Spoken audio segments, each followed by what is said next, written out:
Narinig ang matatamis nilang himig ng kanilang awitin ang lupang hinirang sa kauna-unahang State of the Nation address ni Pangulong Ferdinand Marcos Jr.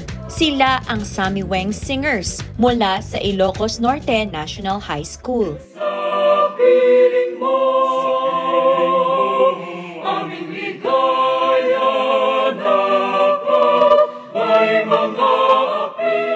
It came from two Ilocano words, samit and aweng, which means sweet sound. Ipapamalas nila ang talento, pagmamahal ng kabataang Ilocano para sa ating magigiting na sundalo.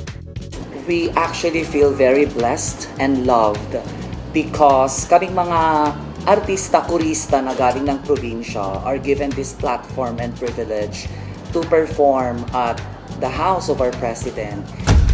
Binansagang Yamaha's Wonder Boy sa Iloilo noong siya ay bata pa lamang. Si Jedy, ang musical director ngayon ng unang konsyerto sa palasyo. Dahil sa kanyang angking talento sa musika, naging scholar siya ng kanyang guro. Scholar naman ito ng dating unang ginang Imelda Marcos. Yung teacher ko, which is a Philippine School for the Arts graduate, and nagpuntang Iloilo, naghanap ng scholars na pwede niya paaralin sa Manila. So, isa na ako doon.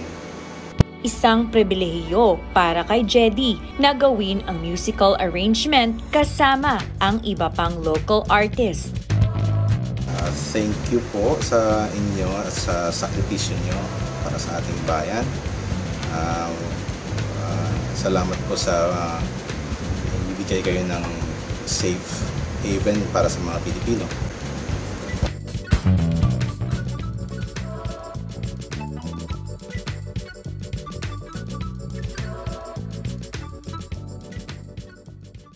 Sa piling mo, aming ligaya dapat may mga api.